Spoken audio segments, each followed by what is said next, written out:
Jerry filled us in on Roy. Did he? Okay. He got his first job, first paycheck. Immediately texted me. That's great. Yeah, he also got his car. He told us that too. He wrote me. He goes, Mom, I'm sorry. He says, I learned about you. Listen. Because he knew, I was gonna. I mean, what are you gonna say to that? I couldn't yell at him.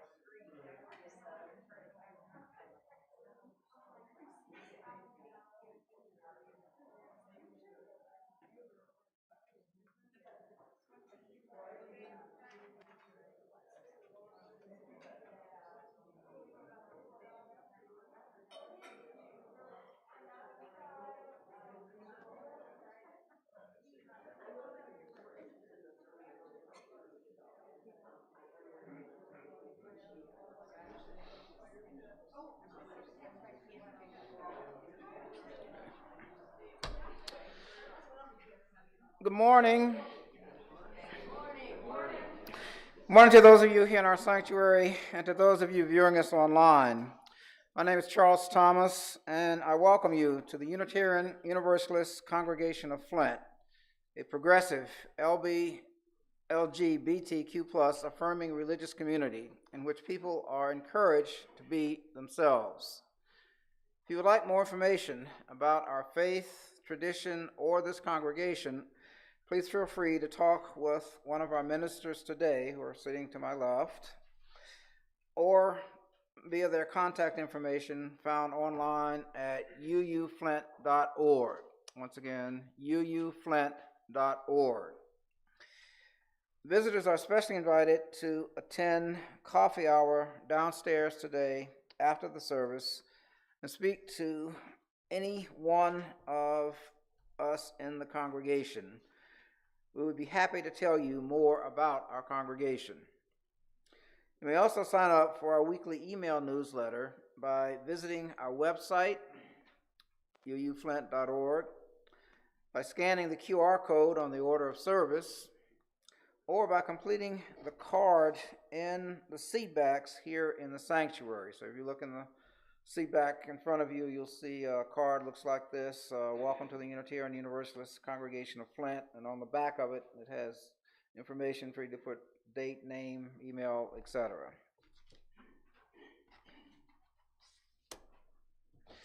Please see the back of the order of service for important detailed announcements, and I'd like to highlight several of those announcements. This year's Crop Hunger Walk, you can put the slide up, is today at the Court Street United Methodist Church at 2 o'clock. See Chris or Terry at coffee hour for more information. Next slide, Sing Out the Vote. Sing Out the Vote happens here next Friday at 7 o'clock p.m. Get your ticket today after the service by making a donation to our local Planned Parenthood when you get your ticket. Next slide. If you're interested in our new prison ministry program, please let Reverend Lynn know by October 20th. And White Elephant Bingo is coming up on October 25th. I understand last year's was a blast, so you won't want to miss it. Information is in your order of service. You may remember seeing this painting on the slide every week at the end of our service. If you want to know why, and even more about our faith's history, join Jerry in the sanctuary for the centuries-long story of how UUs became UUs. It wasn't easy. If you're interested, we will meet on 4 Sundays in the sanctuary after a brief coffee hour. Just see your e-update newsletter for details. If you're planning on becoming a formal member of this congregation, we hope you can make it to several of these 4 sessions.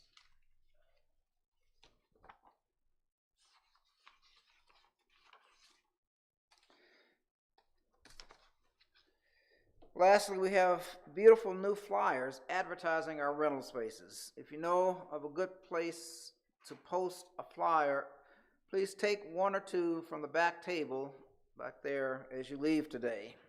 If you'd like digital copies, please contact the office. We now turn to chalice lighting.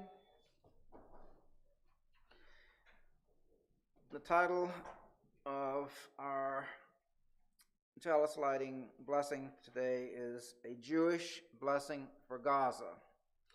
Blessed is the light that illuminates the path to Olam Haba, the world to come, where bombs falling from above have long since melted into the spreading calm of a distant horizon, where the dispossessed and expelled have no other memories than the softness of arms reaching out to welcome them home.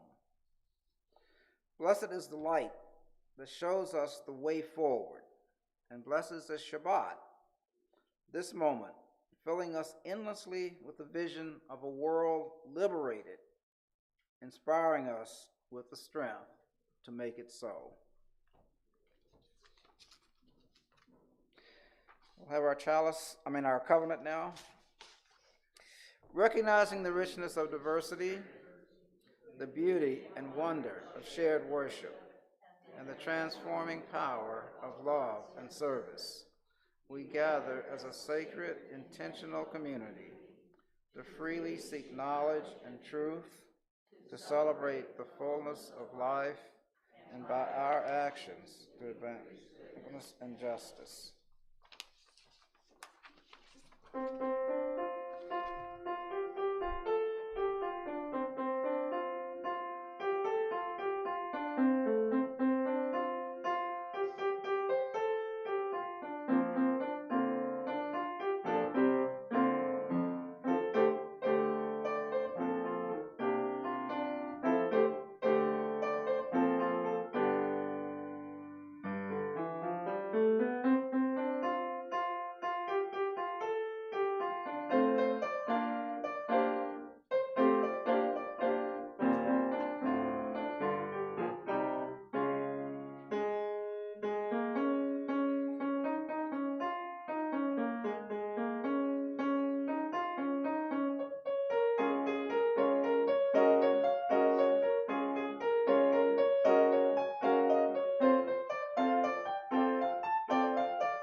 Author and environmentalist Bill McKibben spent time in the mountains like a hermit to see what he could learn.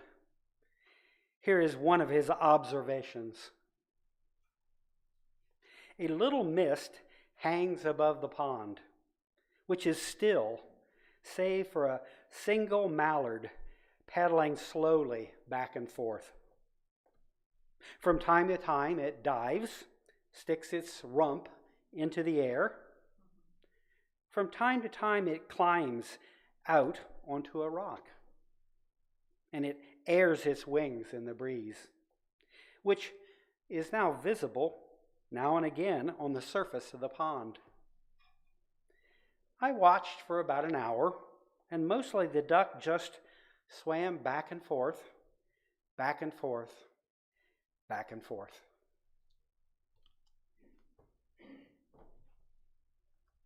Join us in hymn 108.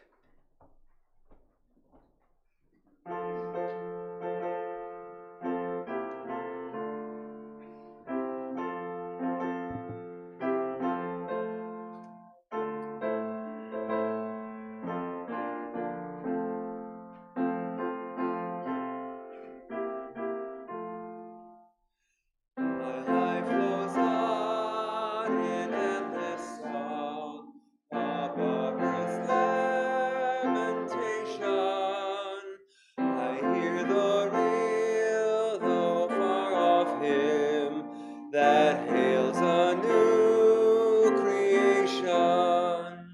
Through all the tumult and the strife, I hear the music ringing.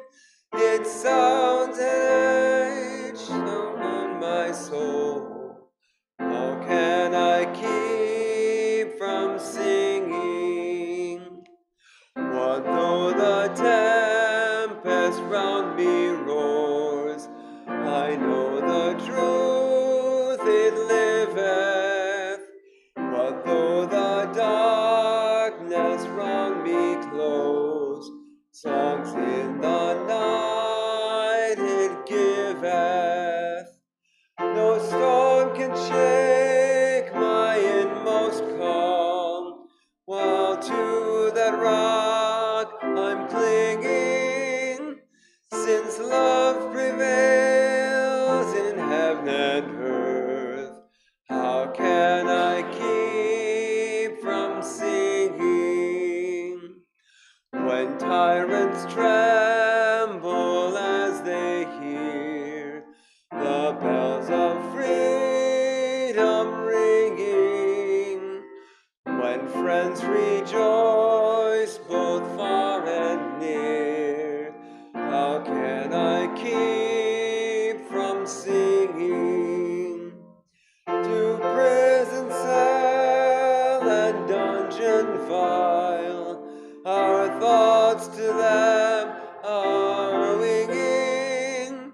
When friends by shame are undefiled, how can I keep from singing?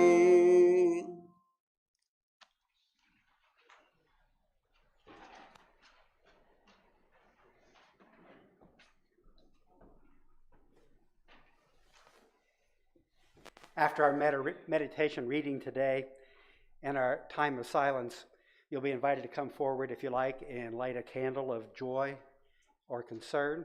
And you can also light a candle of joy or concern at the back if you like. And there you can also write in our book, and we'll make sure that what you write gets into our weekly e-update newsletter. Our words for meditation today come from what many call the best science fiction movie of all time, The Matrix.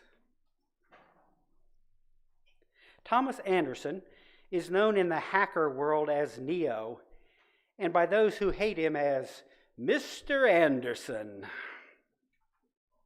He is pulled from the life he has always known and shown that in actuality it is the year 2199. Freed from his pod, Neo is brought aboard the hovercraft Nebuchadnezzar, where he learns the truth. Mankind has lost the war with their artificial intelligence. Now humanity is held unconscious, grown in pods by the computers for bioelectrical energy. And the world that Neo has lived in is simply a virtual reality designed to keep the cultured humans viable and happy. Neo joins those who woke him and becomes an integral part of the resistance. Through building awareness and choice, Neo awakens his potential and is able to overcome the seemingly invincible enemy. We join the story as Neo makes a crucial decision. Morpheus, the leader of the resistance, speaks as he holds out 2 pills to Neo. Take the blue pill, the story ends.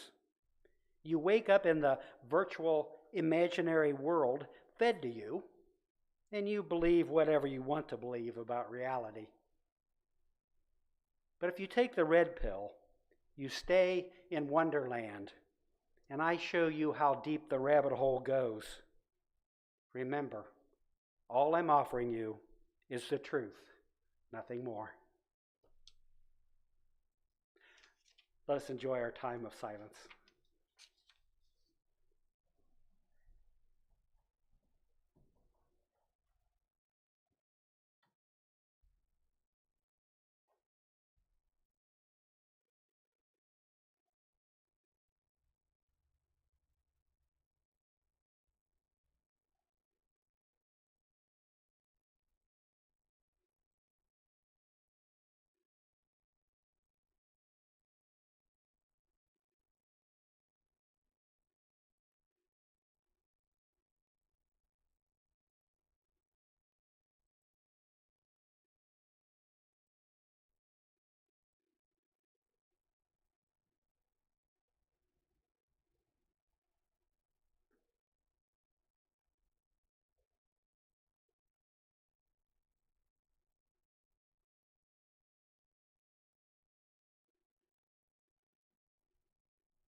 Amen.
In his 1992 book, The Age of Missing Information, environmental author and culture critic Bill McKibben conducted an experiment. He camped on a mountaintop in the Adirondacks and recorded what he learned about himself and the world around him. You heard a bit about that in our opening words this morning. He also wondered, what could he learn from watching 93 Fairfax, Virginia cable stations for 24 hours? He recorded his findings. Here is an excerpt. So much happens between 7 and 8 in the morning. On Good Morning America, Joel, the movie critic, says, I learned something about England. For sore throats, the actors of Shakespeare's time used to take a live frog and lower the frog by its foot into their mouths. They figured that would keep the juices going. That's where the expression, a frog in your throat, comes from. Meanwhile, a robot surgeon has successfully replaced a dog's arthritic hip with an artificial joint. The Infiniti Q45 goes 0 to 60 in 6.9 seconds. Wow is an involuntary response of pure pleasure. Type A personalities are 5 times as likely to have a second heart attack, according to Otto Wall, the psychiatry professor at George Mason University. Following vertical roasting on the Hispanic vertical roaster, a chicken is carved with a carrot. In Czechoslovakia, Ambassador Rita Kilmova tells C-SPAN the newly emerging democracy has spawned dozens of political parties, including one for beer drinkers. Sesame Street is brought to you this morning by the letters L, S, and the number 6. Only 11% of Americans feel the penny should be banned. Margie Grant now uses Dove soap. I had this revelation. It's about time for me to start paying more attention to my skin, my face, because you just don't realize how fast time passes. The Travel Channel provides the Lisbon forecast, high of 77. Precision minted pewter medallions celebrating former President Reagan are available for $10 on the Nashville Network. On the TV show McHale's Navy, all leaves have been canceled until annoying enemy pilot Washing Machine Charlie can be silenced, much to McHale's disgust. If he's a menace, I'm a ring-tailed goonie bird, he declares. Hans, a Dutch national, prepares a creamy Gouda sauce to drizzle over cauliflower for the A&E audience. A harrowing documentary on the Howard University station documents the British genocide of Tasmanian Aborigines, right down to the last man, whose skeleton hangs in the Oxford Museum. There's terrible flooding in Texas. On the Today Show, a woman is plucked off the roof of her submerged car by a helicopter. Owning a firearm is a deeply personal decision, says a young woman in a checkered suit appearing on behalf of the NRA. On the CBS Morning News, a controversial Milwaukee alderman says that unless a $100 million minority jobs program is created soon, revolutionary violence will be committed against the city of Milwaukee. A newly released hostage declares from his hospital balcony that he is looking forward to a 3-pound Maine lobster. Hamstrings work in opposition to quadriceps, according to an exercise instructor on the Lifetime channel, who adds, The adductor muscles are too tight in most of the population. More CEOs of Fortune 500 companies were born under Taurus than any other sign. On MTV, Bruce Dickinson of Iron Maiden says, "We've got a real rip your head off direction in Maiden, and we're very proud of that direction." Research from the University of Wisconsin indicates that hamburger may contain certain substances that inhibit skin cancer. Congressman Donald Buzz Lukens, who was convicted of having sex with a 16-year-old, said he made a dumb mistake, but that he would run for re-election anyway. By now, it's nearly 8 o'clock. After this experiment, McKibben wrote, "We believe that we live in an age of information, that there has been an information explosion, an information revolution. While in a certain narrow sense that is the case, in many more important ways, just the opposite is true. We also live in a moment of deep ignorance, when vital knowledge that humans have always possessed about who we are and where we live seems beyond our reach, an unenlightenment, an age of missing information."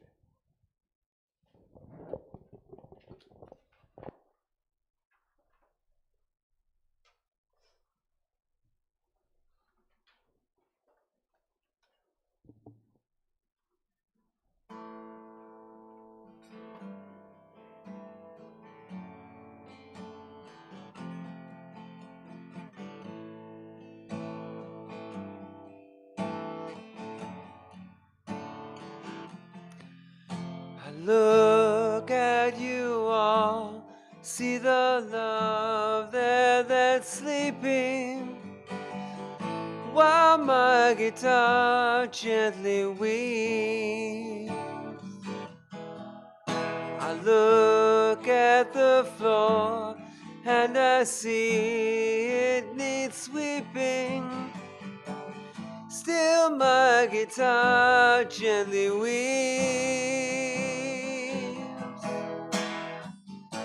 I don't know how, nobody told you how to unfold your love. I don't know how someone controlled you. They bought and sold you. I look at the world and I notice it's turning, while my guitar gently weeps. With every mistake, we must surely be learning, still my guitar gently weeps. I don't know how you were diverted, you were perverted too. I don't know how you were inverted, no one alerted you. I look at you all, see the love there that's sleeping.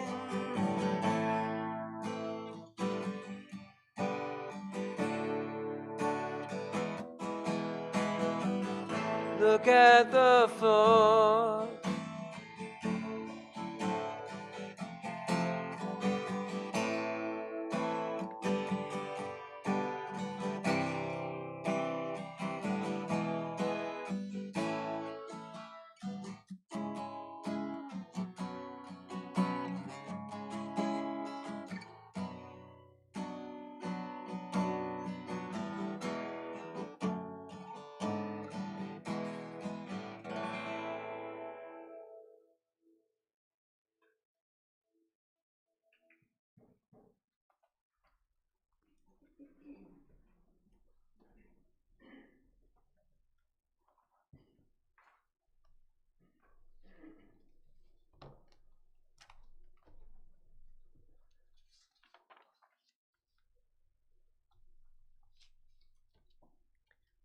A Pittsburgh bank robber was arrested in 1995 for robbing 2 banks in broad daylight.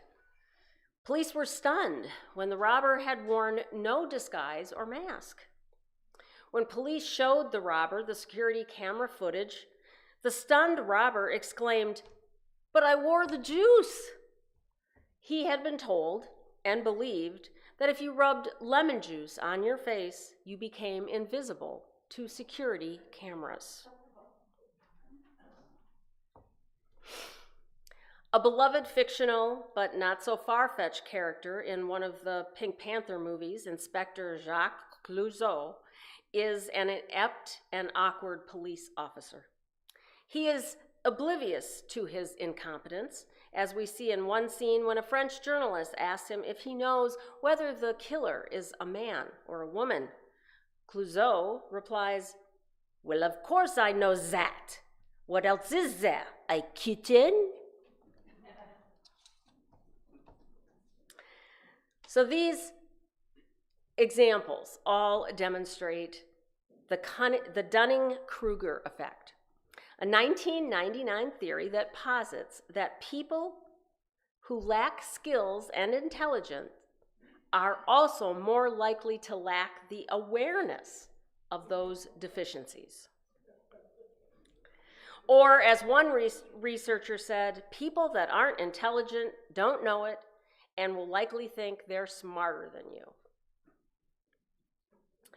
But these folks are probably happy being unaware. But that's not the kind of ignorance that I'd like to address.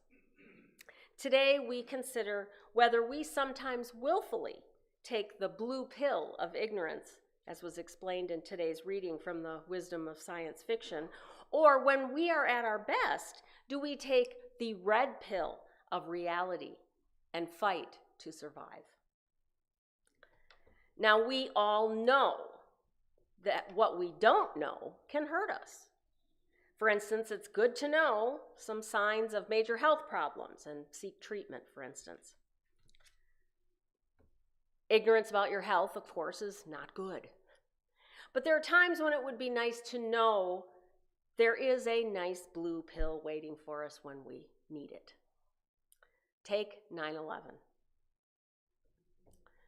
I was home with a 4-week-old newborn son. I received a call from someone that I was supposed to meet with that evening. She said she needed to cancel because she couldn't get back into town until the planes started moving again. I didn't understand what she was talking about. So she anxiously told me to turn on the news, and she hung up.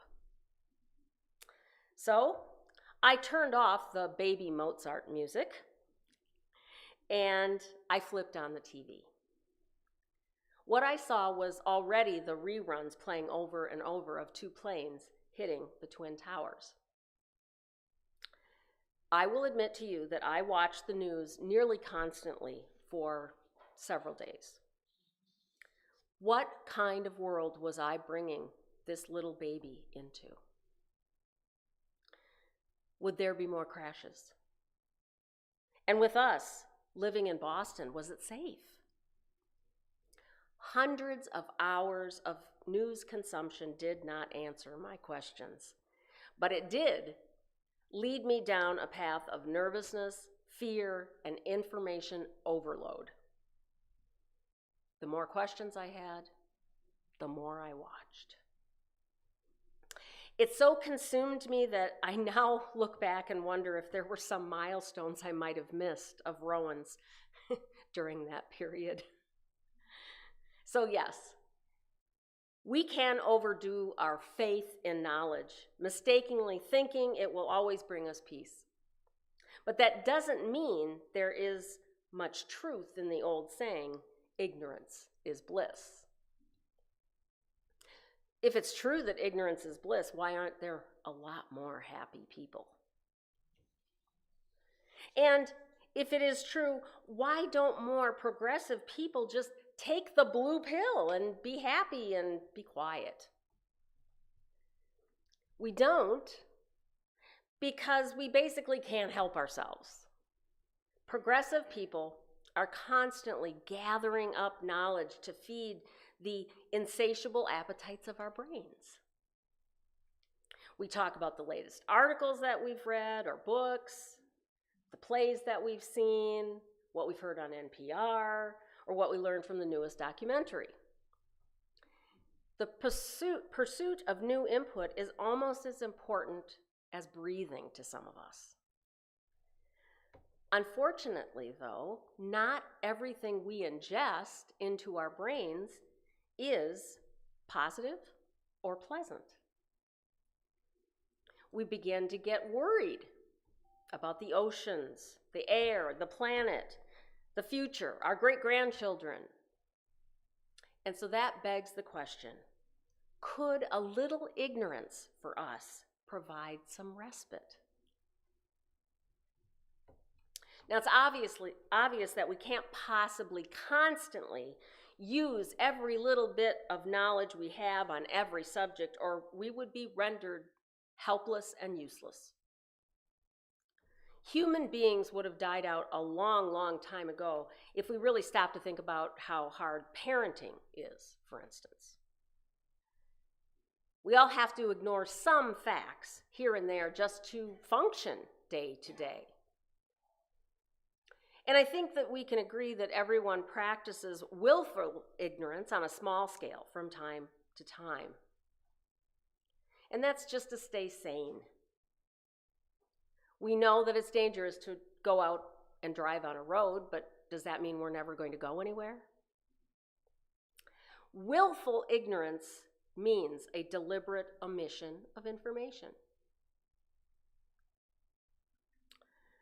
You might eat an egg McMuffin without thinking about the chicken that laid the egg and never ran free in the grass and pecked at all the lovely insects that it never got to do. Okay,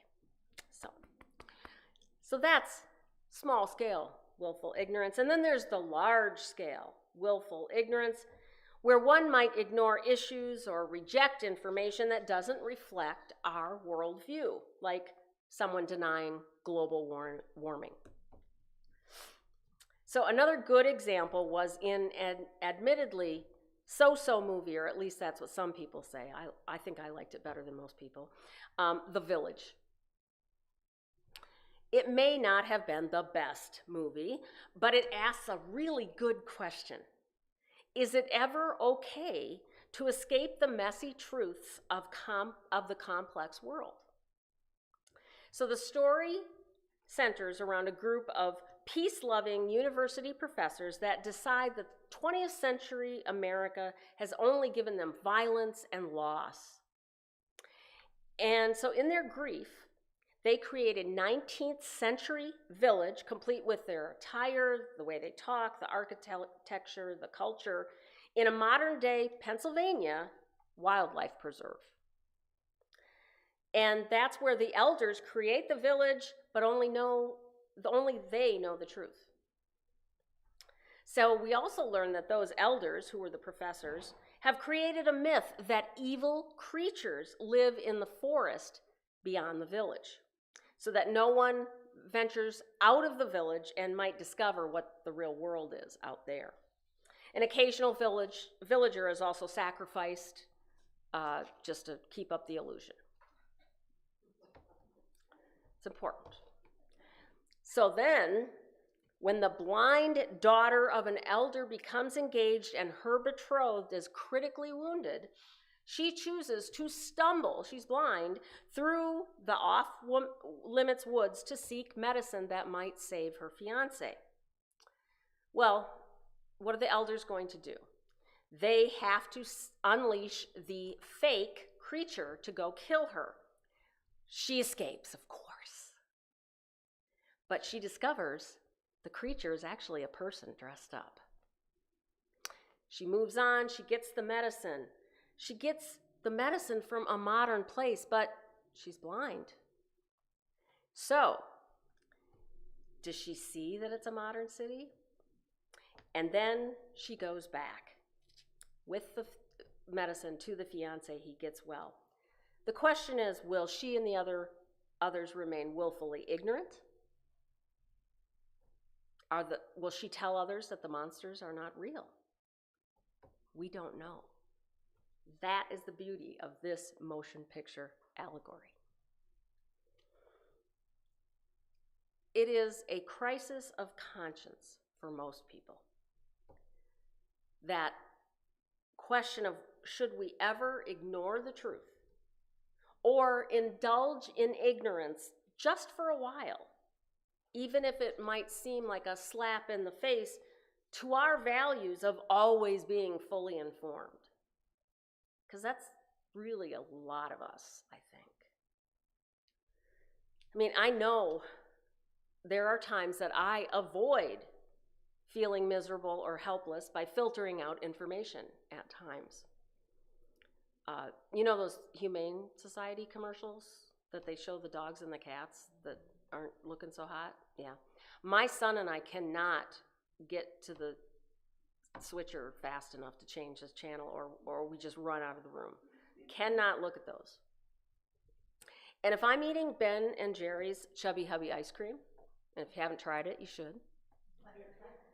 Do you really think that I care about the calorie count or anything else at all about what I'm eating? And I'm sorry, but I'm just not that interested in knowing that the world's tiniest Rubik's Cube has just been invented. I hated those things. So in these cases, I think ignorance is bliss. And I must admit to you also that I pass on the documentaries that explain exactly how food gets to the supermarket. I grew up on a farm, although, you know, I know. So did the main character, Antoine, in an award-winning and hilarious fictional novel, How I Became Stupid. It's by Martin Page. Now, Antoine, the character, is a 25-year-old French scholar who begins to ponder whether his superior intellect and hyper-awareness is what might be keeping him from being happy in his life. Don't we all? We're so smart. So he feels he is so perceptive and brilliant that he vows to denounce his intelligence and make himself a more average person and member of society. I would caution that none of you should go to Starbucks and go in and, you know, denounce your intelligence out loud to anybody. That might not be a good idea. So what Antoine finds is that every action has moral implications because he has too much background information. Throughout the novel, Antoine dabbles in alcoholism, a suicide support group, and stock trading. And he tries McDonald's for the first time. I'd like to read to you the excerpt about how that goes. Before, it would have never occurred to him to set foot in this lair of imperialist capitalism, this purveyor of fats and sugars. He sat down and peered curiously at one of the fries, dipped it, and bit into it. Only a few days earlier, Antoine wouldn't have been able to eat a French fry without thinking about the blood-stained history of the potato and the appalling suffering it visited on the Irish. Like an international choreography, he made the same little movements in eating his fries and burger as others danced in temples exactly like this one all over the world. He had a subtle feeling of pleasure, a new strength derived from the fact that he was now with others. Antoine feels normal. Well, all ends well when he returns to his normal self, and the reader sees the utter futility of ignoring what you know in an effort to become happy. But Antoine did experience momentary bliss at McDonald's because he ignored what he knew. But in the end, he had to be who he was. He was a lover of knowledge, even if it did make him hate McDonald's.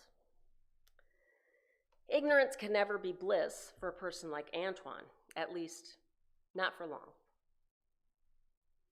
Of course, many of us know that the more knowledge we have about our food, for instance, the less we want to eat it. You may be familiar with professor and journalist Eric Schlosser and his book, Fast Food Nation. He writes that some foods present him with a real dilemma.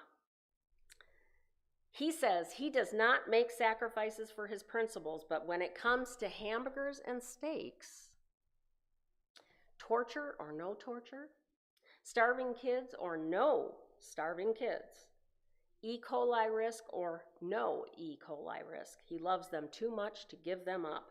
He would rather pretend he is ignorant of the details and savor every bite. Now, had he had a blue pill, he could take that and enjoy all that juicy, delicious goodness and wouldn't know anything about all of those other details. But with the information overload that Bill McKibben from the reading described this morning, do we even anymore have a chance of not knowing things when it's coming at us from everywhere? McKibben recalls holding a prefabricated hamburger in his hand, and it was in a microwavable container. And he was thinking about how he could be actually eating a hot hamburger within about a minute. And then he suddenly remembered all the knowledge it would have taken a century ago to eat the same hamburger. So he said, okay, so I'd need to clear the land, rotate pastures, raise cattle. Well, I'd have to get people to help raise a barn. I'd have to get feed for all of them, probably process it. Process the meat once I learned how to kill an animal. I'd have to cut trees down so that I can make a fire. I'd have to have some sort of cooking utensils and whatnot. I'd probably have to forge those. And then I'd have to bake bread, which I don't know how to do. And then I'd have to cook the meat. And then maybe I might have something edible. So, we might be able to say, who would be more satisfied? The person with a 1-minute hamburger or the person who did all that work for their hamburger? But the question is, who's happier? Now, some people would say that the folks with the carton microwavable hamburger are happier. McKibben says that there have been dozens of high-profile books and 100 TED Talks telling us that the world is improving. And the people behind these productions seem perplexed that anyone would feel that we live in dark times. One speaker said, people just seem to bitch, moan, whine, carp, and kvetch, even though this world is so amazing. Yeah, like hamburger in a minute, right? So McKibben wonders if we haven't just become enchanted by the consumer world that convinces us that what we want most is comfort and convenience and security. A little blue pill of virtual reality, you might say. So McKibben goes on to say that it is as if a spell has been cast on us. And if it starts to weaken, it is strengthened with things like medication, a ploy to get you to consume more, and just more noise. And the spell gets louder and more powerful all the time to block out the one troubling question in the back of our minds: is this all there is? And that truly is the question for those who do not want to be willfully ignorant. Is this all there is? McKibben says the high-tech and even television industries are good at this. He says, don't be so sure that your version of reality is better just because it's newer. So consider climate change. Again, as more people feel depressed about climate change, some people use blissful blindness as a temporary coping mechanism. But if we do it all the time, it will be catastrophic to the entire human race and to the planet.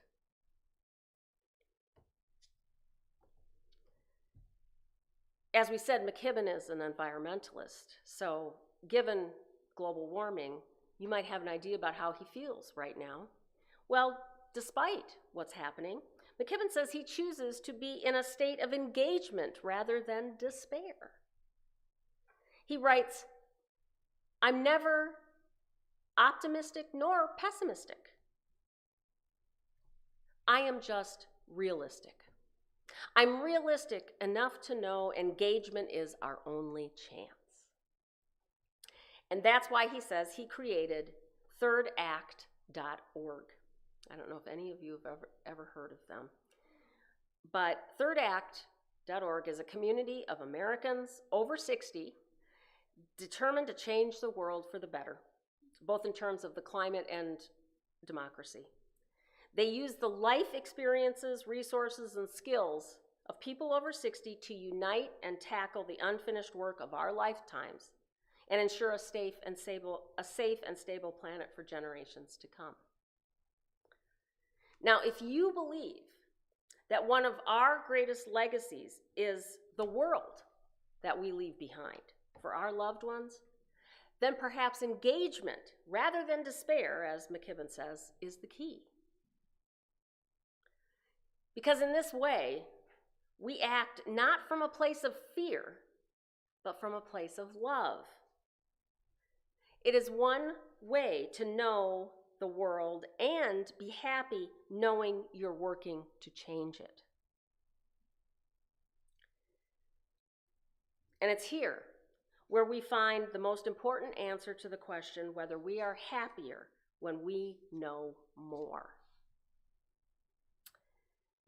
So enter Mihai Csikszentmihalyi, a man who can tell us why we are happy even when we are wading knee-deep in the messiness of reality.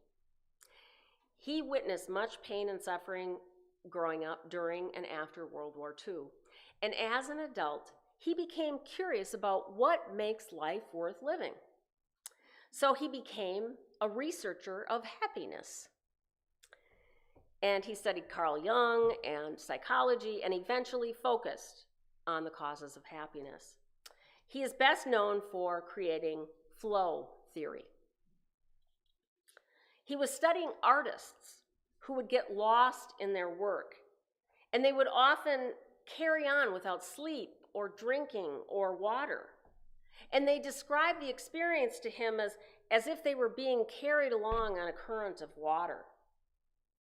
That's where the term flow comes from.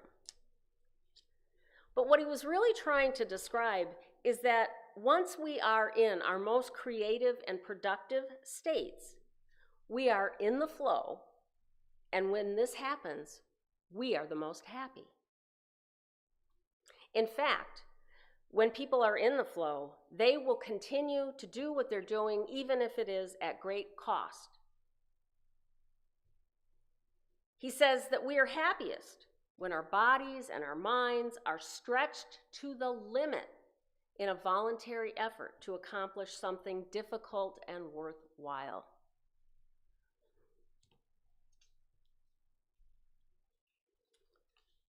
Likewise, when we act from a place of love and engage in something difficult and worthwhile, using our intelligence, like creating a better world through social action, we're happier human beings. So, my friends, most of the time, ignorance is not bliss.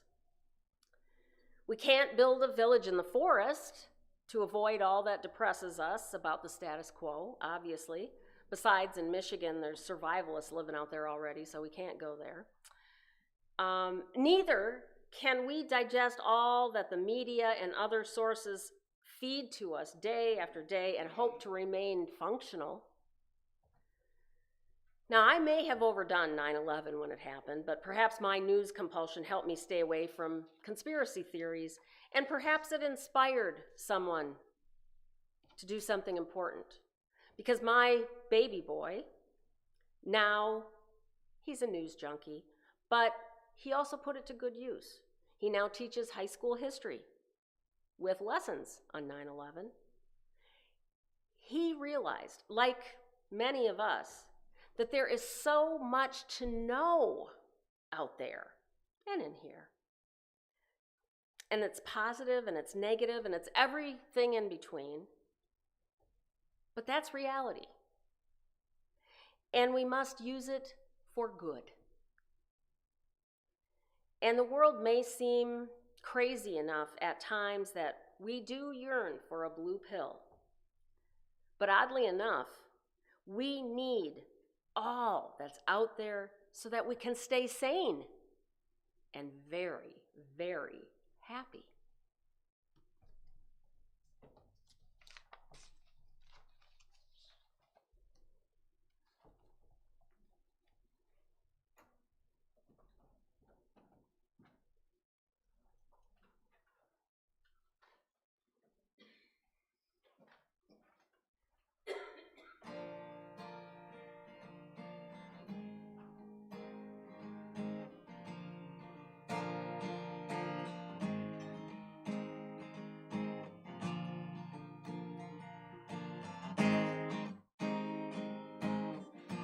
I recommend getting your heart trampled on to anyone.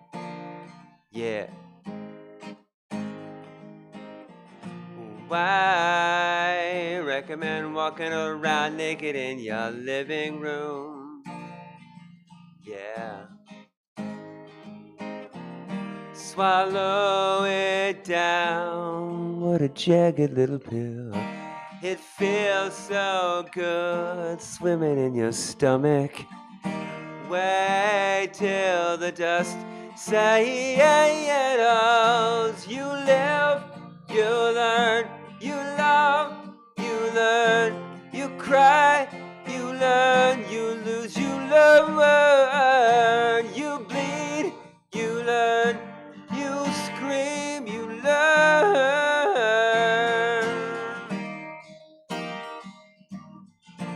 I recommend biting off more than you can chew to anyone.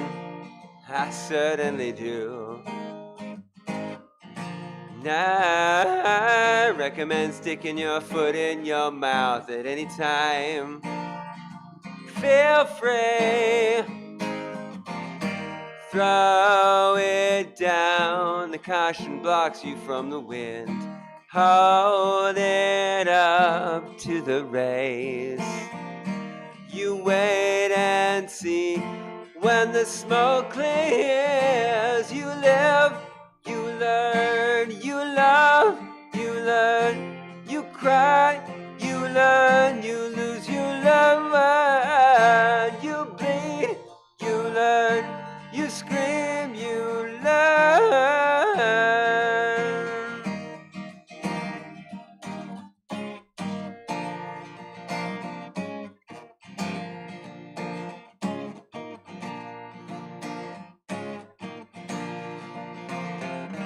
Wear it down the way a 3-year-old would do. Melt it down, you're gonna have to eventually anyway. The fire trucks are coming round the bend. You live, you learn, you love, you learn, you cry, you learn, you lose, you learn, you bleed, you learn, you scream, you learn. You grieve, you learn. You choke, you learn. You laugh, you learn. You choose, you learn. You pray, you learn. You ask, you learn. You live, you learn.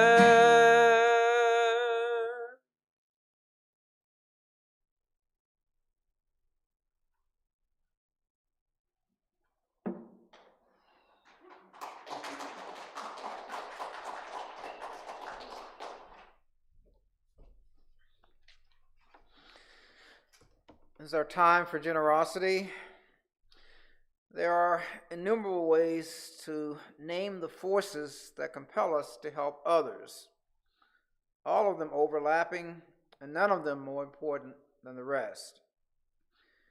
You are a generous people. You have your own reasons for helping and for giving. Know them, examine them, and join me in practicing to articulate them. You can start today by placing your offering in the basket at the back of the church as you leave, or by an online gift at uuflint.org. All gifts of treasure, time, and talent are gratefully accepted.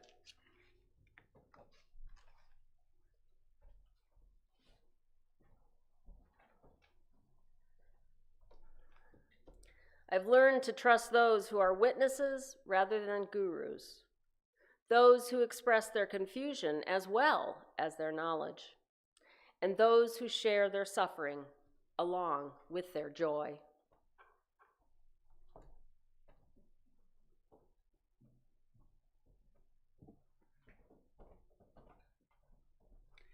And let us extinguish the chalice. We extinguish this flame, but not the light of truth, the warmth of community, or the fire of commitment. These we carry in our hearts till we are together again.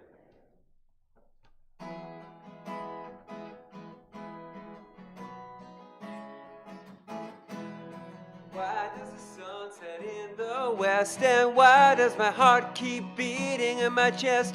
Whatever happened to the Duke of Earl? I got a PBS mind in an MTV world. Is it ignorance or apathy? I forget these lessons taught to me. Some say life is unfair. Hey, I don't know and I don't care. Ambivalent, well, yes and no. Hey, where did all the hippies go? A conversation sounds like actors' lines. Is it time for your medication or mine? Is it ignorance or apathy? I forget these lessons taught to me. Some say life is unfair. Hey, I don't know, I don't care. Therapy is extremely expensive. Pop and bubble wrap is radically cheap. You choose which one helps your problems. I'll just get some sleep. I'll just get some sleep. Sandy beaches and the distant reaches. Look at all the lovely Georgia peaches. Never too much and it's never too late to pack your bags and get out of state. Is it ignorance or apathy? The worried will all disagree. Some say life is not fair. Hell, I don't know and I don't care. If you're looking for a quote from me, I'll be under the mango tree. Just can't say how I get there. Hey, I don't know and I don't care. I don't know and I don't care. I don't know and I don't care.